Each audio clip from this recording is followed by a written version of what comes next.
वहीं दिल्ली शराब घोटाले मामले में आम आदमी पार्टी के एमपी संजय सिंह से ईडी की पूछताछ का आज दूसरा दिन है।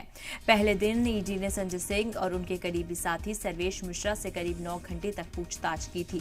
और वहीं देखिए संजय सिंह की गिरफ्तारी के बाद आज ईडी से उनकी पूछताछ का दूसरा दिन है और वहीं उनके करीबियों पर भी ईडी का शिकंजा जारी है। आपको बता दें ईडी अब भी उनके करीबियों से भी पूछताछ कर रही है।